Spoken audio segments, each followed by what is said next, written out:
Come l'hai trovato il test? Abbastanza semplice in realtà, poi speriamo bene. Ascolta, dal punto di vista organizzativo tutto a posto o ci sono stati degli intoppi? No, è andato tutto liscio, senza problemi. Tutto bene, dai. Diciamo che era abbastanza difficile, però insomma fattibile, dai. Erano le domande dei test di prova?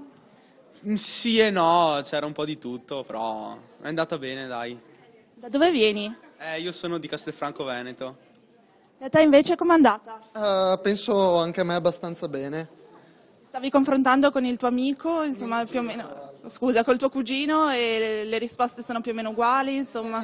Non possiamo saperlo, però comunque in ogni caso le risposte quelle sono, quindi adesso non ci resta che aspettare. Ascolta, dal punto di vista organizzativo è andato tutto bene? Devo dire che è andato molto bene, è stato fatto tutto nei tempi, è stato chiarito tutto all'inizio dell'esame. Ma sono uscito soddisfatto, quindi sono contento. Adesso vediamo, aspettiamo i risultati, insomma. No, è stato abbastanza fattibile, sì, soprattutto la parte di matematica, niente di particolare. È stato tutto sommato facile, facendo i test, quelli là che c'erano su internet, mi sono preparato bene, adesso speriamo. Le domande te le aspettavi? In realtà no, comunque non era troppo difficile, speriamo bene. Ascolta, da dove vieni? Bassano del Grappa. Beh, è andata, penso bene, spero bene, e dopo si vedrà il 1° settembre quando arriveranno i risultati.